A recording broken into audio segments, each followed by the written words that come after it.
Let's get to the state of the books, though, because governments will always use moments to try to throw out the trash. And there is about to be a very big item that is about to be thrown out in the trash, and it is that the federal government, because of the financial pressures that they are under right now, are about to increase the national credit card. This was released today. There'll be more stimulus packages in the next couple of days. But let me explain here.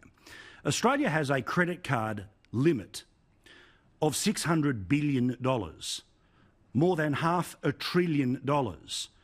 And we're going to have to go up again, most likely to a $700 billion credit card bill.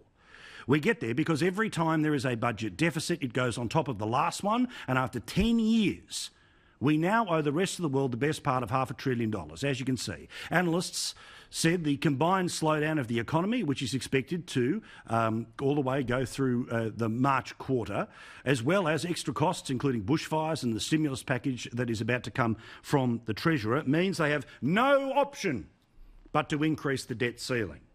The government, in its mid-year economic forecast, said that we owe the rest of the world $576 billion. Debt already currently stands at $573 billion. We owe the rest of the world $500 billion. We only start paying it back when we get to balance or surplus.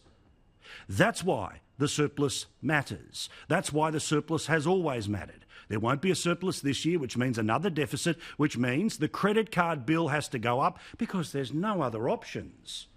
Well, that's just not true. If you want to balance a budget, you can decrease spending, or you can increase revenue. Both are politically unpalatable in 2020.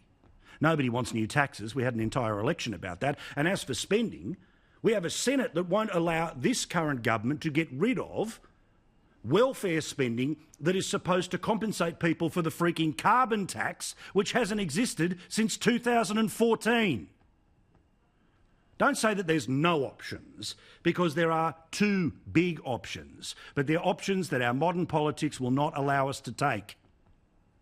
And for all of the talk about how the science is in and how we mustn't ignore the experts, well, the science is in.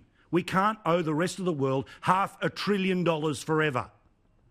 Our ability to pay it back shrinks by the year. At some point, this is going to become a problem. When you owe too much to the rest of the world, it'll eventually become too expensive to start to borrow money to keep the lights on, to borrow money to pay for freaking welfare.